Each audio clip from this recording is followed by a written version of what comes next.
El futuro, las metadescripciones, las descripciones de las imágenes, los resúmenes, yo creo que ahí es donde va a ser la clave para intentar desambiguar ciertos contenidos.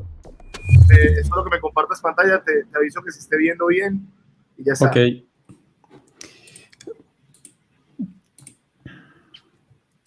Vale, ahí la tenéis.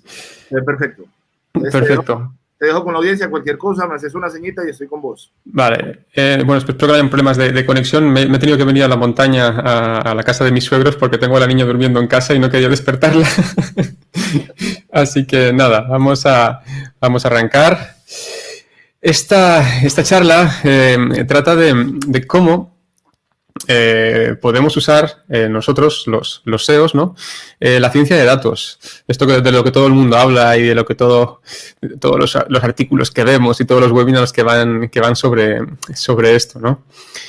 ¿Y por qué aplicar la ciencia de datos al SEO? Pues, ¿no estáis un poco cansados todos de cada vez que hacemos un cambio no sabemos si esa subida que se ha producido o ese cambio en el tráfico ocurre porque hemos hecho nosotros un cambio, porque la competencia ha cambiado, porque Google ha cambiado, ¿no? Es decir, no podemos asegurarnos de que esos movimientos que hay en la SER de Google son por algo que ya hemos hecho nosotros en nuestra página, ¿no? En esa afectación a los rankings es por algo que hemos hecho, es por la competencia, es por Google, ¿no? Y básicamente necesitamos aplicar ciencia de datos al SEO por la incertidumbre, ¿vale? Hay que tener en cuenta que, por un lado, tenemos a los updates de Google, esas actualizaciones que hace Google de su algoritmo. Mirad que esto no es moco de pavo, ¿no? Como se dice aquí en España, no sé si allí también se dice lo mismo. En 2019, Google hizo 3.620 actualizaciones de su algoritmo. Como podéis saber, si venís siguiendo los blogs de SEO, normalmente que nos demos cuenta, los SEOs son muy pocas, ¿no? Prácticamente puede haber una, dos, tres, cuatro al mes que seamos capaces nosotros de poder llegar a detectar sobre nuestros portales, ¿no? De hecho, tenéis herramientas como la que tiene Sistrix, que te permite monitorizar si hay mucha variación en la SER de Google. También tenéis la de SEMrush, que es Sensor, que te dice si hay spikes, ¿no? También tenéis Mothcast, de Moth. Es decir, al final todas estas tools tienen su herramienta que te dicen cuando hay movimientos, ¿no? Pues tened en cuenta que hay aproximadamente unas 10 actualizaciones del algoritmo de Google al día. Es decir, no son las 4 como mucho que podamos llegar a detectar nosotros al mes. Para poner estos datos en contexto, Google ha hecho ahora en 2019 8 veces más actualizaciones que en 2009. ¿Vale? Es increíble y esto cada año hace más y más y más actualizaciones porque tiene capacidad también para ello, ¿no? Con la idea de mejorar los resultados, ¿no? Porque si no, al final, si Google no es capaz de ofrecer buenos resultados, lo que vamos a hacer nosotros es irnos a un buscador que ofrezca mejores resultados, ¿no? De ahí esa batalla que hay entre los buscadores de crear algoritmos que permitan ofrecer una mejor calidad, ¿no? Una mejor respuesta. Estas modificaciones del algoritmo están basadas en 464.000 experimentos que se han hecho con quality raters, es decir, con personas. Esto es brutal, ¿no? Es un dato que nos parece como abrumador, ¿no? Really, George, really that's it, esto es cierto. Pues solamente, como os digo, lo tengo por aquí anotado. Han habido en 2019 de 383.000 pruebas de calidad de búsqueda. Es decir, pruebas que hacen con qualities para ver si un cambio, es decir, si un cambio del algoritmo es positivo o negativo. Además, han hecho 62.000 experimentos en paralelo. ¿Esto qué quiere decir? Que han cogido a personas y les han mostrado 2 configuraciones distintas de la SER de Google, han hecho como unos test A/B para preguntarles cuál de las 2 versiones les gusta más y por qué. Es decir, es un montón de test. No hay ninguna empresa en el mundo que haga tantos test como Google. Además, han hecho unos 17.000 experimentos en tráfico directo, es decir, en producción. han tenido en cuenta aproximadamente un 0,1% de todo el tráfico que tiene Google para hacer estos experimentos. Tampoco les hace falta más y en poco tiempo obtienen resultados. En muchas ocasiones vemos que hay algún tuit de alguien que dicen, oye, veo que Google ha hecho este cambio, y le contesta a otro, pues yo no lo veo. Esto puede ser porque a ti Google te haya metido en un experimento y eso solamente es el 0,1% es un test que se hace contra ese tráfico, ¿no? Pues todo esto ha llevado a 3.620 actualizaciones, como veis, todas estas mejoras. Que sepáis que las pruebas de calidad de búsqueda que hacen con Quality Raters no impactan directamente al algoritmo. Esto quiere decir que si una persona entra a tu página y dice, un Quality Rater entra a tu página y dice que no le ha gustado ese resultado, eso no va a tener impacto. Es decir, tú no vas a rankear peor porque un rater te haya dicho que tu página es peor. En cambio, lo que van a hacer es, si muchas personas han dicho que tu página o páginas similares a la tuya ofrecen un mal resultado, lo que van a hacer es adaptar el algoritmo de Google para que páginas con un patrón similar al tuyo acaben siendo afectadas por el algoritmo de Google, ¿vale? Como veis, al final vivimos en un mundo de incertidumbre. Aparte, decís, bueno, incertidumbre, yo sé que Google tiene unos 200 factores, ¿cierto? Esto es una cosa que está súper extendida. Hay un montón de listas de que existen 200 factores de Google. Y esto es mentira, no existen. No hay ninguna, es decir, no ha habido ningún ingeniero de Google que haya dicho estos son los 200 factores de Google. Esto empezó por una charla, no sé quién la dio, si fue Matt Katz, hace no sé cuántos años, hace muchísimos años, yo creo que hace más de 10 años y de 15 puede ser, en el cual salía en una presentación de un ingeniero de Google diciendo que Google usaba unos 200 factores, ¿vale? Pero era una frase, es decir, una frase sacada fuera de contexto. Más adelante hubieron otros que dijeron, no, en realidad, bueno, hay 200 factores. En realidad cada factor puede llegar a tener no sé cuántas variables, esto puede llegar a producir más de 50.000 factores. Esto es otra cosa que dijeron más adelante, ¿no? Es decir, con lo cual, con esto estamos, es decir, cualquier lista que veáis de los 200 factores de Google es falsa. ¿Cómo se creó? Pues desde el momento que hubo alguien que vio esa presentación y vio que habían 200 factores de Google, se puso a buscarlos. Así empezó todo. Hubo un SEO que se puso a buscar cuáles eran esos 200 factores de Google. ¿Y qué es lo que hizo? Estudios de correlación. Cogió los resultados que estaban rankeando para una query determinada y empezó a ver qué cosas tenían en común. De hecho, todos los estudios de correlación que podéis leer, con los que se hacen en el Moz, los que se hacen en SEMrush, no tienen sentido. A mí no aportan ninguna información. Son estudios que están basados en análisis de un set de keywords, que al final es un universo muy pequeñito, y tienen en cuenta al final a los que están rankeados en las primeras posiciones. Con lo cual, no estás teniendo en cuenta a todo el universo, estás teniendo en cuenta solamente al universo de los mejores.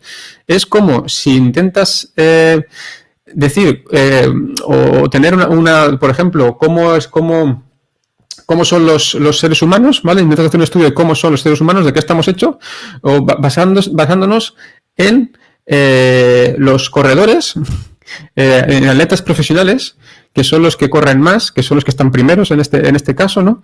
Y analizas a los que llegan primero a la meta y te olvidas al resto. Estás teniendo en cuenta a unas personas con unas características determinadas que no representan el universo de todas las personas que somos, con lo cual no puedes decir que la raza humana tiene estas peculiaridades de los atletas en este caso, ¿vale? Así que ojo con los 200 factores de Google porque no existen, no hay ninguna fuente oficial que haya dicho cuáles son. Sí que es cierto que hay algunas que empiezan a soltar, como la velocidad, ¿vale? La relevancia, bueno, sabemos también cómo funciona el PageRank, aunque el PageRank ha ido evolucionando y hay varias variaciones del PageRank desde el original, aunque se sigue utilizando también en su algoritmo. Es decir, todo va cambiando, ¿vale? Así que ojo con esto. Sí, así es. Toda esta incertidumbre ha llevado a una mala praxis en el sector, ¿vale? Al final, lo que ocurre es que vivimos, el SEO se ve como un sector lleno de humo, ¿no? Al final como yo explico aquí, es un sector lleno de especulación y de conjeturas. Se hace un checklist basado en lo que dicen algunos, ¿vale? Y se aprovecha de los sesgos cognitivos que tienen las personas. Hay una serie de sesgos, de heurísticos, de atajos que tenemos las personas para subsistir, porque como no somos capaces de procesar toda la información que recibimos, pues al final nos creamos unos atajos para tomar decisiones, ¿no? Y en SEO existen, y en ciencia de datos también en particular, existen una serie de sesgos cognitivos que los marketers debemos de conocer. Porque al final alteran, ¿no?, de alguna forma los resultados de los datos, lo que conocemos, ¿vale? Uno de los sesgos muy conocidos es el sesgo del experimentador. Es un sesgo muy conocido porque es una cosa que además cualquier persona que intenta hacer un experimento, influimos directamente en los resultados con la idea de que demostrar lo que lo que ya sabíamos, ¿no? En este caso es lo que se llama el sesgo del experimentador. Luego está el sesgo de la información. Esa es la tendencia que tenemos a subestimar los resultados de un experimento que no nos gustan, atribuyéndonos a que ese experimento lo hemos hecho mal, ha habido un error de muestreo, cualquier cosa, y en cambio confiamos más de los resultados que esperamos o que son los deseables. Eso es lo que se llama el sesgo de la información y nos ocurre mucho en marketing, ¿vale? Cuando tenemos una hipótesis, vamos a averiguar en los datos de por qué es esto, buscamos un dato que nos afirme, ¿no?, eso que estamos buscando, y si nos sale mal, entonces no nos lo creemos. Esto también tiene mucho que ver con el sesgo de confirmación, que tiene que ver con la tendencia de favorecer la información que confirma nuestras creencias, ¿no? Si nosotros creemos que esto es así porque otros nos lo han dicho y estamos seguros, ¿no?, pues esto ocurre también mucho con las redes sociales, ¿no?, que decían que es un factor de ranking. Al final tiendes a confirmarlo y tiendes a hacer un pequeño experimento, además mal hecho, porque la gente no sabe hacer experimentos normalmente, no los hace a doble ciego, ¿vale? No coge un gran dataset de datos y hace una prueba controlada en un entorno y luego otra prueba en otro lado, ¿vale? Lo que hace es coger como mucho una página, cambia unas cositas y en base a eso asume que todo el universo de las páginas web se van a comportar así con Google, ¿no? Luego también está el sesgo del arrastre, también se le llama el sesgo de la moda. Es decir, como hay algo que es trendy, ¿no?, como ahora, por ejemplo, en Data Science, ¿no?, pues esto tiende a influenciar en nuestras decisiones, ¿no? Esto ha pasado en la historia del SEO muchísimas veces, con el HTML5, por ejemplo. Que se puso de moda y empezaron a salir artículos de cómo el HTML5 afecta al SEO, otros escribiendo cómo había que estructurar una página para que Google la entienda mejor. HTML5 no es algo que afecte a SEO, ¿vale? Pero como salieron muchos artículos y además, como era la información que teníamos, pensábamos que eso así era. También ocurrió con el HTTPS. Es decir, cuando Google dijo que el HTTPS iba a ser un factor de ranking, todos, ¡buah!, a cambiarse el HTTPS a lo loco, sin leerse más allá del artículo diciendo que iba a afectar a un porcentaje muy pequeño de las búsquedas, que iba a ser un factor desempatante, por ejemplo. Ha pasado también con el CTR, ha pasado también con el crawl rate, ¿no? O sea, que se puso de moda y había gente que únicamente hacía SEO optimizando los caminos de Googlebot dentro de tu portal, ¿vale? Esto es lo que se llama el sesgo del arrastre. Luego también está el sesgo de disponibilidad que hemos medio mencionado antes, ¿no?, que al final es una tendencia a evaluar o tomar decisiones con la data, con los datos que tenemos disponibles y no con los que no tenemos. Y también de aquí llega otro sesgo, que es el de la supervivencia, que al final, por culpa de solo observar los datos que tenemos disponibles, podemos llegar a tomar malas decisiones. Esto se conoce mucho por una cosa que ocurrió en la Segunda Guerra Mundial, cuando querían ver cómo tenían que reforzar los aviones para que cuando los disparasen, que no se cayeran. Entonces, ¿qué es lo que hicieron? Pues los aviones que llegaban a la base después de la guerra, lo que hicieron fue mapear los lugares en los que habían recibido balazos y decían, pues los lugares que han recibido balazos son los lugares que tengo que reforzar, ¿vale? Y llegó un matemático y dijo todo lo contrario. estás teniendo en cuenta únicamente a los supervivientes, es decir, a los aviones que han llegado. Es decir, lo que está, si el avión ha llegado con agujeros ahí, porque los refuerces, es decir, esa parte ya está fuerte. Lo que tienes que hacer es reforzar los lugares en los que no hay balas de avión, porque esos son los aviones que no han llegado a la base, ¿vale? Esto lo hizo un matemático y es un sesgo muy conocido en Data Science y en SEO también. Y vamos a contar un par de sesgos más que creo que son importantes para dejar y huir de esta mala praxis que existe en el sector, que es el sesgo del costo hundido, se llama, ¿no? El coste hundido. Es decir, al final es un sesgo que somos cabezones, que es lo que nos dice. Es decir, si ya nos hemos gastado dinero en algo, nos cuesta mucho, o si hemos invertido tiempo en algo, nos cuesta mucho dejar de hacerlo.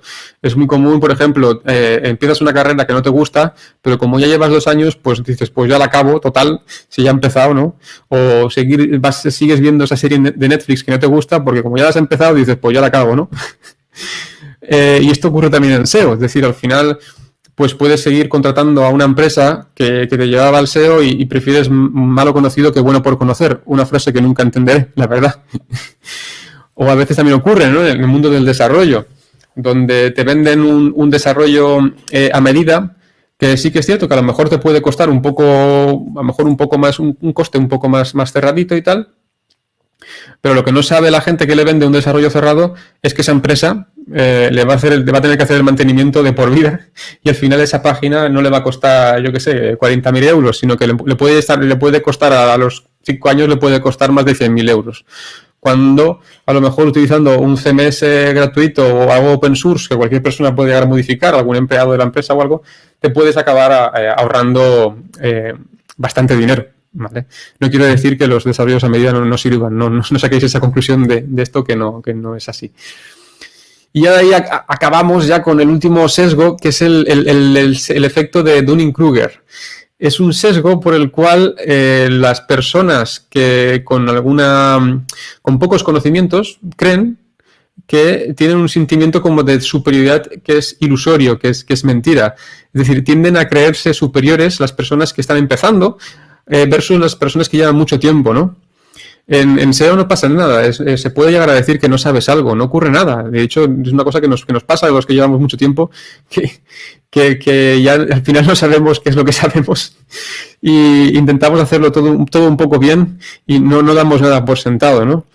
Además, este es un sesgo muy conocido que básicamente hace que las personas con pocos conocimientos sean incapaces de reconocer su propia ineptitud. ¿Vale? También esta gente que tiene muchas energías y son los que empiezan a escribir blogs a punta pala y a estar por todos lados, ¿no? Y lo curioso es que como los que llevan mucho tiempo ya ni escribimos ni cosas así porque ya tenemos nuestro curro, pues al final, ¿qué ocurre? Que la gente que empieza en el sector se encuentra con artículos que no tienen ningún sentido y hacen SEO basándose en lo que están viendo, que es lo que se llama el sesgo de disponibilidad de alguna forma, ¿ok? Así que sí, existe mucha mala praxis y es importante conocer estos problemas que tiene nuestro cerebro para interpretar la información y qué tajos toma para intentar luchar contra ellos, ¿no? Para que veáis lo más cercano que estamos a conocer el algoritmo de Google, esto salió de una entrevista que hicieron a un ingeniero de Google. O no sé si fue a un ingeniero de Google o a Gary Iles, no lo sé, lo tenéis ahí en el artículo. Básicamente, Google, para decidir si pone un feature snippet o pone un resultado orgánico, tiene como una serie hace como una apuesta en base a un montón de grupos, ¿vale? Estos son algunos de los grupos que se mencionaron, hay muchos más, como puede ver también el grupo de país, por ejemplo, pero es que no sabemos todos los grupos que existen y que entran dentro de esa apuesta a la hora de ratear un resultado, ¿vale? Porque al final Google no sabe qué resultado es el que responde a una pregunta. Es una cuestión de probabilidad. Él cree que el resultado que pone primero es el que tiene más probabilidad de acertar, pero los siguientes también tienen probabilidad de acertar, y esa probabilidad está basada en estas cosas que estamos viendo, en estos grupos que estamos viendo aquí. Pero es que tampoco sabemos los factores que hay dentro de cada grupo y no sabemos el peso que tiene cada grupo dentro del ranking. Esto no es más que una recreación de esa entrevista que se hizo a una persona que trabaja dentro de Google. Al final no sabemos nada y lo mejor de todo es que no sabemos las cosas que no sabemos, ¿no? Entonces, lo que yo digo es que en un entorno donde cada vez tenemos menos control hacen falta más respuestas. Estos son los diferentes tipos de información que existen, es muy conocido, se les llaman los no knowns. Salió de una entrevista que le hicieron a Donald Rumsfeld, con la falta de pruebas que había para vincular al gobierno de Irak, ¿no?, con el suministro de armas de destrucción masiva, ¿no? Y lo que dijo Donald Rumsfeld es que hay diferentes cosas de fuertes de información. Están los hechos, ¿vale? Pero luego están las cosas que no sabemos, ¿no? Con lo cual ahí asumía que había una falta de pruebas para vincular a Irak con eso, ¿no? Y esto es muy famoso y además se usa en ciencia de datos, se usa en análisis web, porque al final están los KPIs que son los que conocemos, que son los hechos, que pueden ser verdad o mentira y que los podemos demostrar pues mirando los datos que tenemos. Luego están las cosas que sabemos que no sabemos, que son preguntas que podemos responder mediante reporting. Luego están las cosas que no sabemos, que es la intuición, ¿vale? Esto nos pasa también mucho con Google, ¿no? Hay cosas que creemos que pueden ser, ¿vale? Pero nos cuesta demostrarlo o cuantificarlo a menos que hagamos algún tipo de experimento. Pero es que luego están las cosas que no sabemos y que tenemos que asumir que esas existen, ¿no? Y para llegar a conocerlas, al final hay que saber hacer las preguntas correctas, ¿no? ¿Esto afecta realmente? Pues tenemos herramientas para poder saber las cosas que no sabemos, gracias a la ciencia de datos, ¿no? Y para poder aplicar ciencia de datos, nosotros los SEOs tenemos que transformarnos en lo que yo llamo el SEO del renacimiento. Al final, nuevos problemas pues requieren nuevas soluciones y los problemas sin resolver necesitan repensados bajo nuevas perspectivas, ¿no? Es decir, nadie ha pensado darle vuelta al Vitruvio a ver qué le pasa. Este es un artículo que me gustó mucho de Patricia Salgado, donde explicaba este concepto de los profesionales del renacimiento, ¿no? Y es un perfil que a mí me gustaría tener en mi empresa. Una persona que no tiene por qué saber todo de todo, sino basta con que sea muy bueno en algo y que luego sepa pequeñas cositas de otras cosas, ¿vale? Es lo que se llama comúnmente, como podéis encontrar en la Wikipedia, el profesional T-shape, ¿vale? Al final es una metáfora usada para describir a un profesional con ciertas habilidades. Es una persona que tiene una experiencia muy grande en una disciplina concreta, que puede ser el SEO, puede ser las redes sociales, puede ser el PPC, y luego tiene una habilidad y un conocimiento para trabajar fuera de esa disciplina. Tiene un conocimiento que se llama horizontal, por eso se le llama T-shape, porque tiene forma de T. Entonces, en SEO, ¿cuál podría ser ese conocimiento horizontal que yo recomiendo que tengan todos? Pues un SEO no tiene por qué saber programar, pero sí que tiene que saber un poco de codificación, ¿vale? Y un poco de tecnología, un poco de sistemas. Eso tiene que saberlo, porque también tiene que saber, sobre todo ahora con el auge de los nuevos frameworks JavaScript, que tienes que saber cómo Google renderiza eso, tienes que saber darle unas recomendaciones al desarrollador para que haga unos cambios, para que implemente un server-side rendering, ¿vale? Cómo se hace el hybrid rendering, o de web performance también tienes que saber. Es decir, cómo conseguir, cuáles son las nuevas técnicas de web performance y cómo aplicarlas. Tú no las vas a implementar, pero tu trabajo como consultor es conocerlas y ver qué puedes aplicar a cada página. Luego, como SEOs, también es necesario tener la capa esta de experiencia de usuario y de diseño de interfaces, porque al final el SEO no es únicamente escribir y punto, sino es que esa página resuelva una necesidad, una intención, y hace falta mucho research, como también comento ahí. Hay que saber hacer investigación de usuarios para ver cómo puedes resolver mejor esa intención de búsqueda. Luego un SEO tiene que saber mucho de análisis de datos, ¿vale? Y también de contenido y de relaciones públicas para conseguir link building, ¿vale? Y para generar contenido de valor. Son son cosas que no hay que saberlo en profundidad, pero por lo menos tienes que ser capaz de comunicarte con otros departamentos para pedirle qué es lo que necesitas, porque el SEO hay que trabajarlo de forma holística para que funcione. No vale con hacer una única cosa. No vale con hacer el SEO de checklist hace años que está muerto, ¿vale? Y yo digo además que el SEO del Renacimiento es un científico de datos. ¿Por qué? Este es un diagrama de Venn muy conocido que explica cuáles son, digamos, los grandes grupos de conocimientos que debería de tener un científico de datos. Y yo veo que son los mismos grandes grupos que debería de tener un SEO del Renacimiento, ¿vale? Un SEO del Renacimiento tiene que saber de SEO, tiene que saber un poco de codificación y tiene que también saber un poco de análisis de datos, ¿vale? Si todo esto lo vas juntando, al final acaba sacando la ciencia de datos. No es necesario saber ciencia de datos para ser SEO, ¿vale? Pero un poco tienes que saber estas cositas. Y si os vais a meter en el mundo de la ciencia de datos, porque también he visto en muchas charlas que se ha hablado de esto y en muchos artículos que dicen que como que digamos que el SEO técnico se está convirtiendo en el SEO científico, en el data scientist, ni mucho menos. Puede ser que un SEO técnico tenga más habilidad para programar ciertas cosas que hagan, que sacan ciertos datos o que agrupen, hagan clusterings o que hagan predicciones, ¿vale? Pero ¿qué ocurre si una persona que sabe programar, aunque sea SEO, no tiene conocimiento matemático? Pues es lo que se llama la danger zone. Es decir, si tú no sabes los parámetros que tienes que tocar para que un algoritmo de machine learning haga ciertas cosas, si no sabes cómo funcionan, tu resultado, ¿vale? El resultado que va a dar eso no tendrá ningún sentido.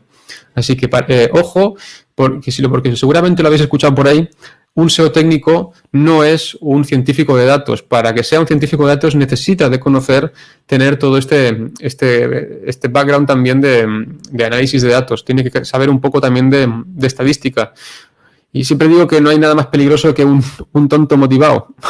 Así que un SEO técnico sin habilidades de matemáticas es un tonto motivado, ¿vale? Que la puede liar más que hacer el bien, ¿ok?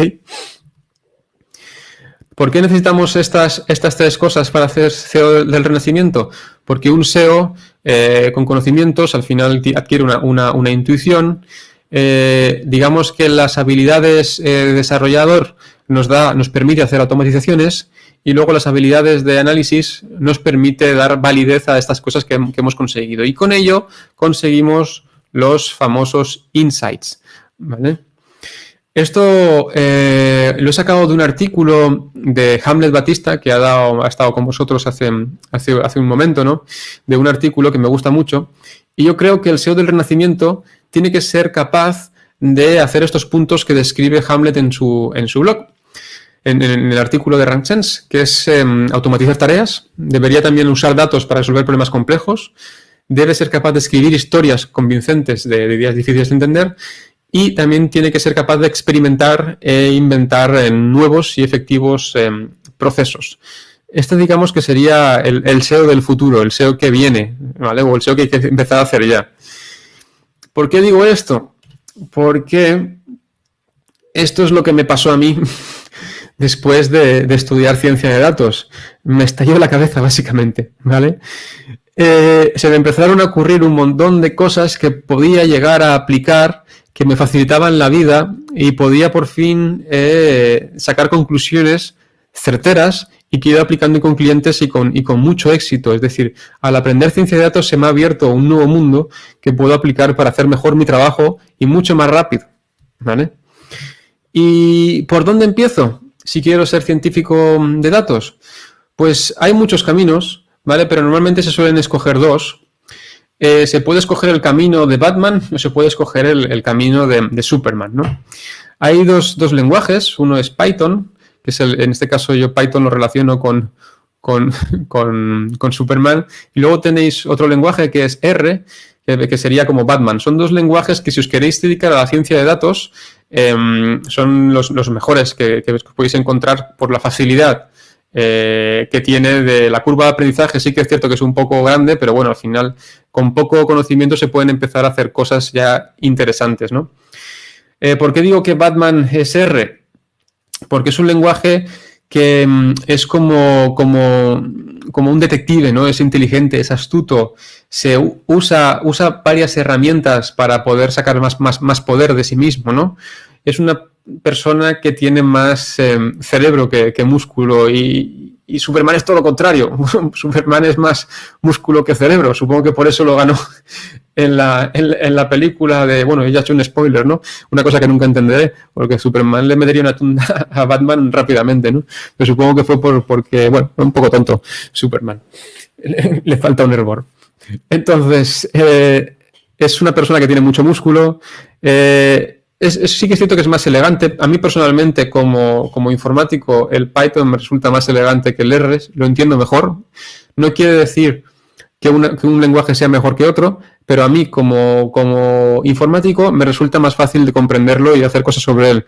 Si sois matemáticos, si os gusta si habéis hecho estadística alguna vez, si sois físicos, os puede llegar a gustar más R. Es más fácil de conocer para la gente que no es desarrolladora, ¿vale? Entonces, si no sois desarrolladores, podéis empezar por R. Yo conozco muchos SEOs que utilizan R y muchos SEOs que utilizan Python y acaban haciendo las mismas cosas, ¿vale? Así que nada, simplemente hay que escoger el camino que más os apasione, ¿vale? Para Machine Learning, yo personalmente, pues no sé, prefiero Python. Para otras cosas, pues que también tiene cosas chulas R pero es igual, no entramos en este debate.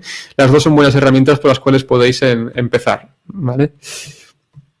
Yo casi todos los scripts que he hecho y que os voy a enseñar ahora los he hecho con Python. He hecho uno con R, ¿vale? Pero bueno, que se pueden hacer en R también, ¿vale? Entonces ahora os voy a enseñar a través del camino. Al final escogí el camino del músculo, no del cerebro. Y me puse a hacer cosas con Python a medida que estas son unas cosas que hice el año pasado que se me fueron ocurriendo mientras estudiaba ciencia de datos, que digo, hostia, pues esto puede ser interesante para SEO, ¿vale? Entonces podéis ver un caso práctico de un primer script que hice. He hecho mogollón, os voy a enseñar solamente unos cuantos que tengo públicos. Este en concreto es un recomendador semántico de interlazado de artículos, es decir, te recomienda qué artículos son relacionados basándote en el algoritmo del TF-IDF, que sonará porque muchas herramientas de SEO lo tienen. Aparte, utilizo NMF, que es una técnica de Machine Learning, de aprendizaje no supervisado. Sinceramente, es una de las técnicas que hay a día de hoy más efectivas para hacer lo que se llama un back of words, ¿vale? en ciencia de datos. Y es efectiva y además es muy ligera. Esto sí es cierto que tú puedes resolver este mismo problema que yo he planteado aquí, lo puedes resolver con redes neuronales súper complejas, pero al final es como matar moscas a cañonazos, no hace falta. Es decir, es un problema sencillo que se puede resolver en este caso con este problema de clusterización, ¿vale? Porque al final lo que hago es veo cuáles son las palabras que existen en mis artículos y recomiendo artículos con palabras similares a ese, basándome en TF-IDF, ¿vale? No voy a entrar en cómo funciona el código, podéis entrar en gist.github.com/natsir, que tenéis ahí el link en la presentación.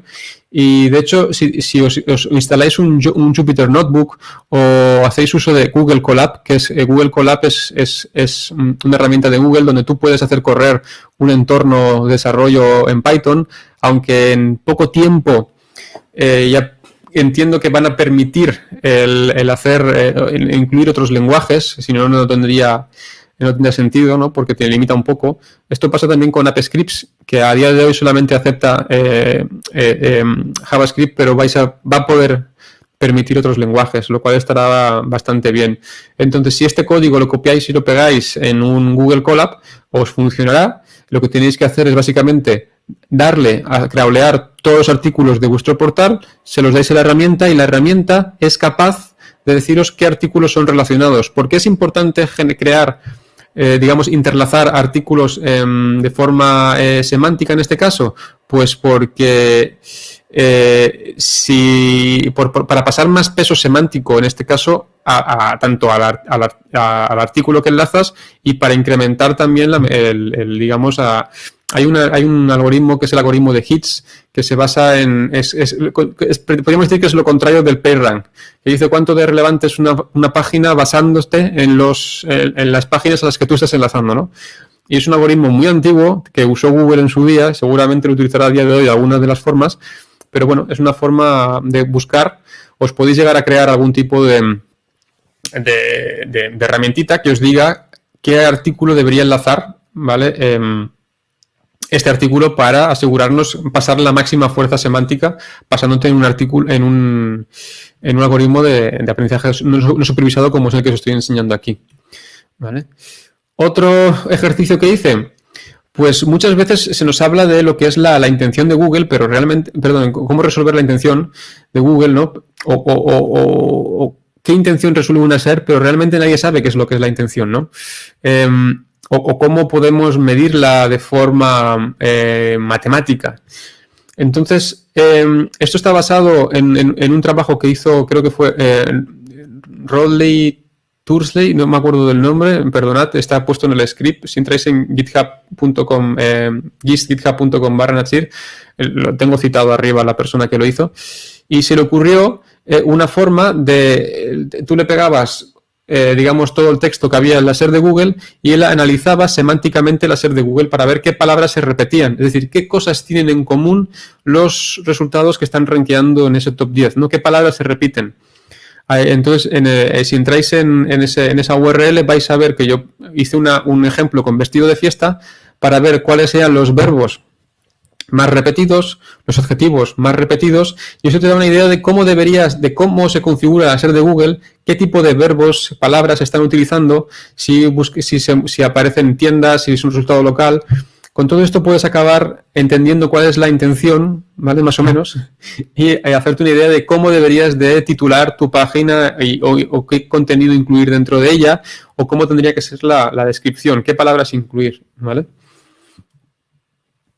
Esto, si lo tuvieras que hacer a mano, pues sería una locura. Entonces lo que se me ocurrió fue hacer digamos, el etiquetado gramatical lo hice con Spacy. La persona en la que me basé este código lo hizo con NTLK, me parece. Y yo además lo que hago es scrapear de forma automática la SER de Google. Es decir, no tengo que pasarle un CSV con toda la información. Tú le pones una keyword y automáticamente el código te hace ese análisis gramatical de la SERP y te ayuda a incluir toda esta información dentro de tu página. Otro ejercicio que hice fue hacer uso de una librería que ha compartido Google, súper famosa, que se llama Causal Impact, que lo que es capaz de decirte esta librería es la causa real, no la correlación, sino si el cambio que tú has hecho está afectando realmente al tráfico orgánico, ¿vale? Es genial porque tú le dices qué día exactamente hiciste el cambio, entonces crea unos universos alternativos, unos 5.000, yo lo tengo configurado para que cree unos 5.000 universos alternativos, en los cuales te dice qué es lo que pasaría si no hubieras hecho ese cambio, ¿vale? Y en este caso podéis ver un experimento que hice en una página, un experimento SEO, en los cuales a una tipología de páginas la titulé a una parte, a la mitad, de no sé cuántas mil URLs de una categoría, las titulé de una forma, les añadí una cosa en el título y en la descripción, y a otras las dejé como estaban. Quería saber si ese cambio de titular para ese grupo de páginas, era una página de proveedores, afectaba a cómo la gente clicaba y mejoraba el ranking. En este caso podéis ver que se incrementó el tráfico orgánico sobre las páginas que hice el cambio en un 71%. Y esto lo puedo decir de forma certera, porque hay un algoritmo que me avala de forma científica que ese cambio ha afectado. No cogí el dedo, me lo chupé y digo, a ver por dónde viene el aire, no veo si el tráfico sube o baja, ¿no? Aquí de forma científica podéis llegar a saber de forma significativa el impacto que ha tenido ese cambio. Esto, para que veáis, también lo he hecho en R. El ejemplo anterior era en Python. También lo podéis utilizar directamente vosotros. Si os bajáis el R, os ponéis el script y se conecta con la API de Ga y automáticamente tú le dices el segmento de tráfico en el cual has hecho, el segmento de páginas en el cual has hecho ese cambio, le dices cuál fue la fecha de cuando hiciste ese cambio y te calcula el impacto estimado.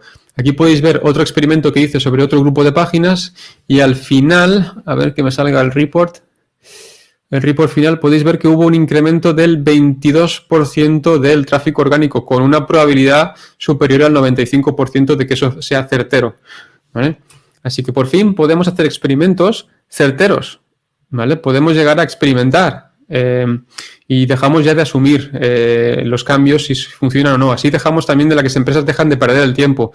Y con todo esto se aprende y ya puedes recomendarlo en otra empresa del mismo tipo porque si ya sabes que un tipo de titular, ¿vale? Ha funcionado mejor para una página de proveedores, si trabajas para otra página de proveedores ya sabes, ya puedes recomendar que ese titular va a ser mejor, ¿vale? Porque ya tienes experimentos anteriores que lo avalan en este caso. Otro script que os he dejado ahí también que podéis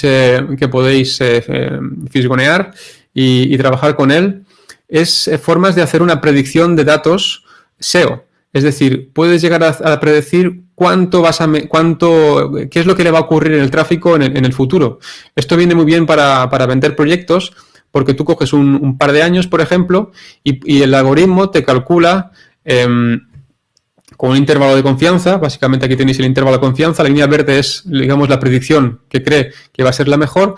Te dice si el tráfico va a ir hacia arriba o si el tráfico va a ir hacia abajo. Entonces, si tenéis un posible prospect y veis que la tendencia es plana o va a ir hacia abajo, ya sabéis que por lo menos haciendo SEO vais a conseguir mitigar ese efecto o esa caída, porque SEO no es crecer siempre, sino hacer SEO también es no caer, ¿no? Y eso es una cosa que también hay que hacer ver a los clientes, ¿no?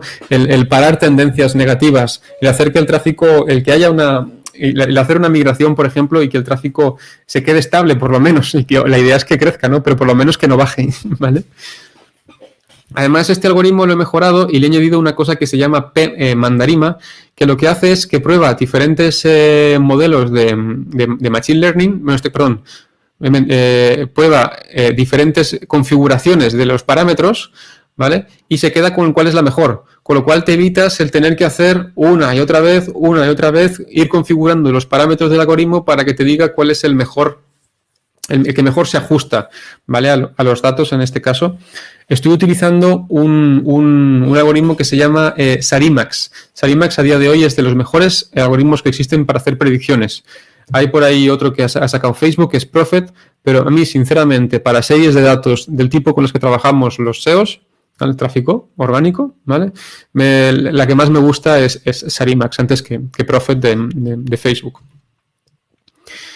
Aquí podéis ver una locura que se me ocurrió, que es un detector de oportunidades con la información de Search Console.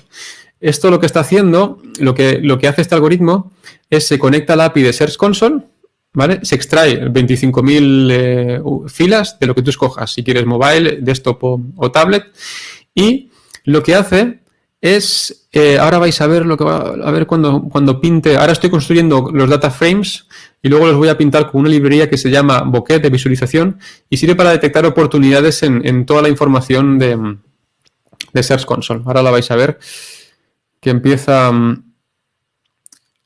Bueno, aquí estoy configurando los gráficos y ahora se van a pintar. Aquí podéis ver, este primer gráfico te dice todas las URLs, puedes añadir más URLs y te dice si están por debajo del CTR de promedio, cuántos clics tienen y la posición media. Es como un gráfico en 4 dimensiones que te puedes meter dentro de él y puedes ver oportunidades. Es decir, todas las URLs que estén por debajo de un CTR y que tengan posiciones altas, aquí las puedes ver. O que tienen un tráfico alto y están con un CTR inferior.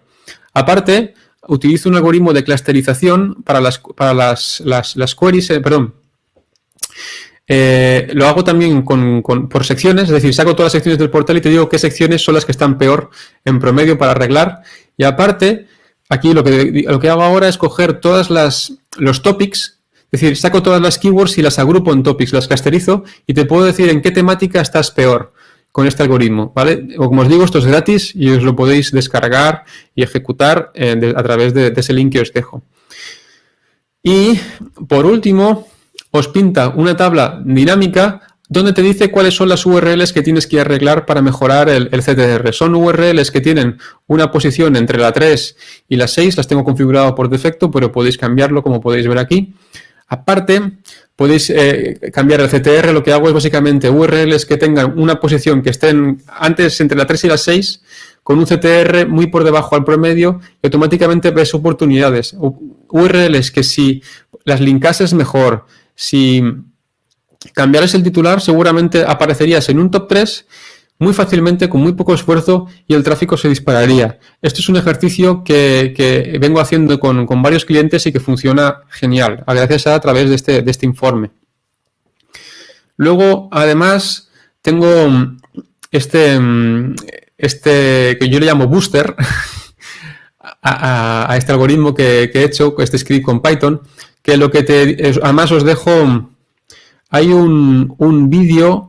No, luego lo veréis. Esto lo que hace es básicamente revisa si la top query para la que está rankeando cada URL, la top query la saca de Search Console, ¿vale? Te dice si está incluida en el titular, en la metadescripción. Aparte revisa que digamos que internamente estés enlazando correctamente a esa URL, y si externamente tiene enlaces externos con ese anchor text. Así puedes detectar un montón de oportunidades. Podéis ver, por ejemplo, que esta URL, para esta top query, no está la query en el titular, no está en la descripción, ni tampoco está en otros elementos que son importantes. ¿Vale? Y de un vistazo ya sabes lo que tienes que hacer en cada página.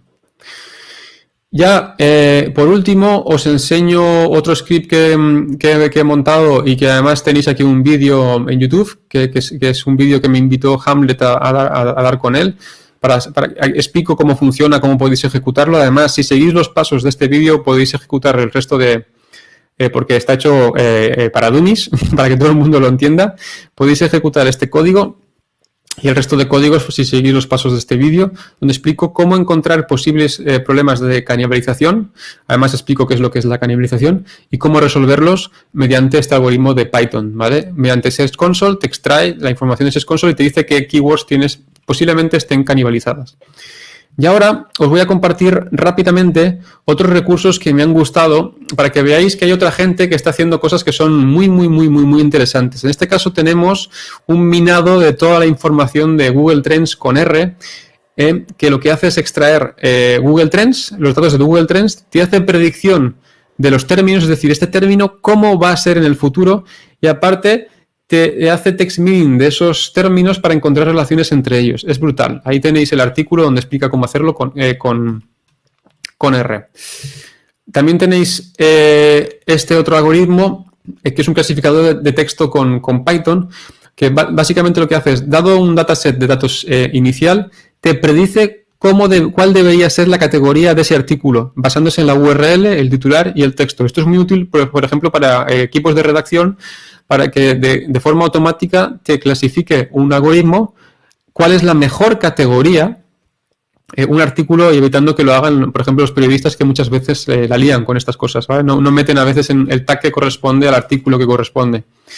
Y luego, he hablado mucho ya de Hamlet hoy, pero no es que no puedo parar de hablar de Hamlet. Tiene un montón de artículos interesantes. Esto es una cosa que hizo el año pasado, donde explica cómo podemos utilizar un algoritmo que se llama Fitia, ahora no me acuerdo, Fitia me parece, para hacer todas estas cosas. Te describe, te pone automáticamente el alt de las imágenes, te hace respuestas de una imagen, puedes decir cuántas cosas hay aquí, puedes llegar a hacer Q&A de un texto, es decir, hacer preguntas sobre un texto, resumen de artículos, generación de artículos. Estos algoritmos al final también necesitan un revisado manual. Ahí podéis ver una cosa muy graciosa, que para esa imagen sacó ese que era la mejor descripción de la imagen, que tampoco no tiene mucho sentido. Esta otra cosa tampoco tiene mucho sentido y que merecería la pena revisarlo. Tened en cuenta que esto está hecho con Fitia.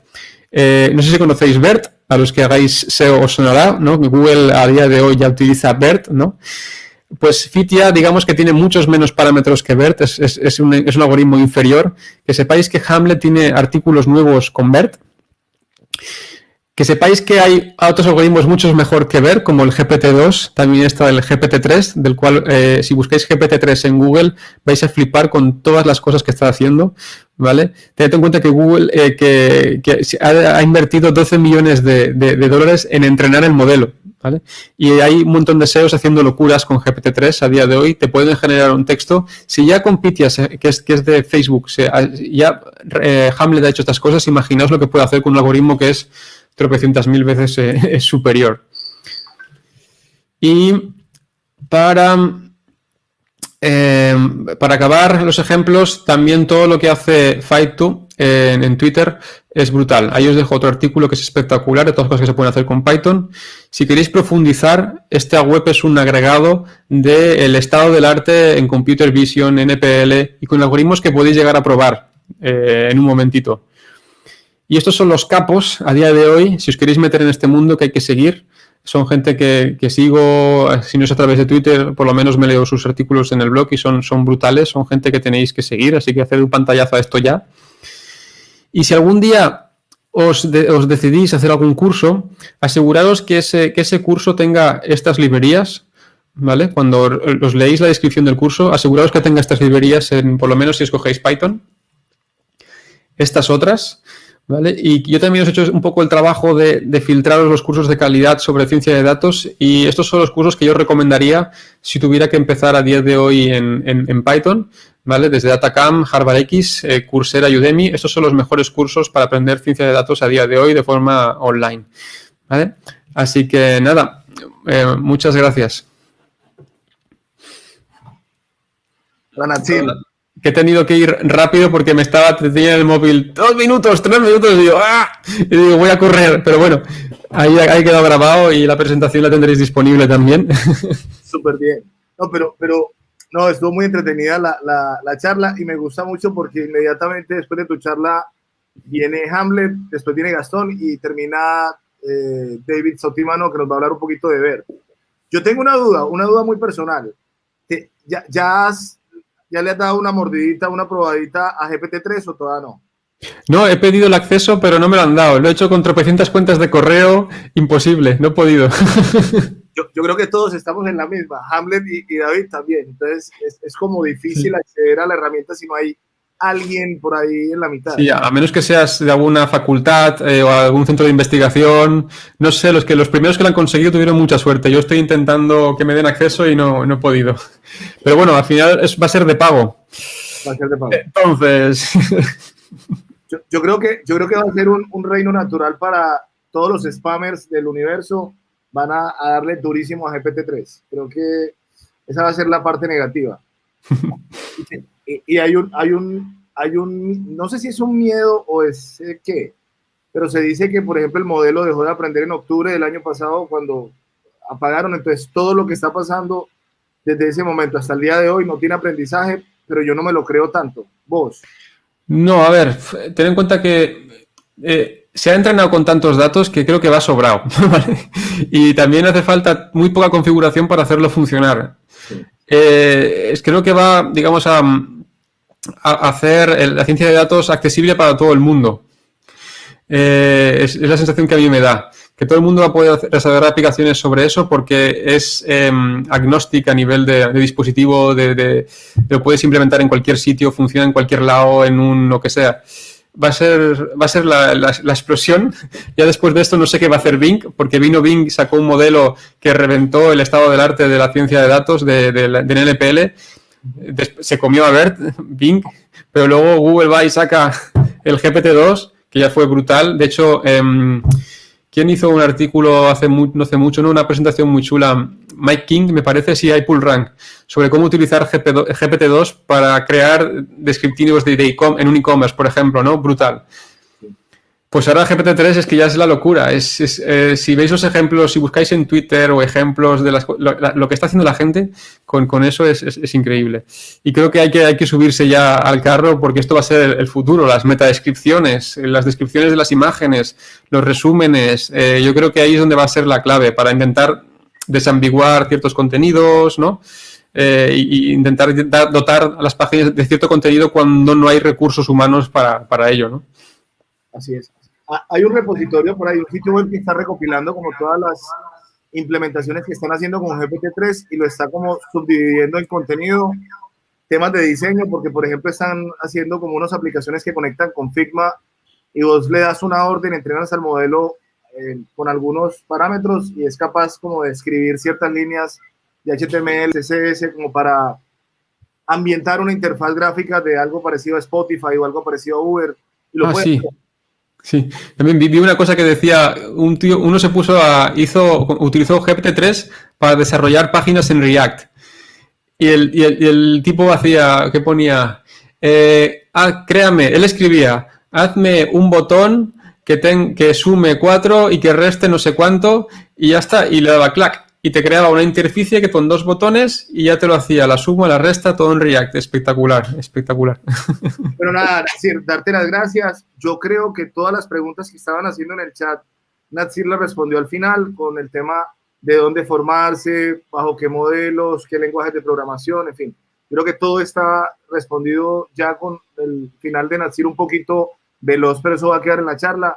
No sé si Natsir vas a compartir la presentación en tu cuenta de Twitter o las compartes y nosotros las enviamos. Sí, os la paso a vosotros y ya la enviáis. Súper bien. Muchas gracias. Lo mismo que le dije a todos y creo que lo vamos a cumplir si el próximo año estamos en mejor ventura y el coronavirus nos lo permite. Seguramente vas a estar por acá, ¿por qué no? En un paseo. Oh, ¿qué dices? Sí, no, increíble. Tengo unas ganas locas de ir por allá. Sí, va a ser. Bueno, ya vamos con Hamlet. Muchas gracias, Natsir. Voy a meter a Hamlet un saludito rápido y nada. Vale. Hola, Hamlet. Hey, Hamlet. ¿Qué tal? Últimamente te veo mucho, ¿eh? Bueno, he estado un poquito ocupado, ¿verdad? Sí, además tú no paras de dar charla. Llevas esta semana no sé cuántas ya. No, son 5 esta semana. Y yo iba a ver unas 6, yo dije, no, demasiado, ya está bueno. Nada, ahí te dejo, Hamlet, mucha suerte. Y ustedes que hablan tanto de Hamlet, entonces ahora ya creando la expectativa a la gente, ahora me hype.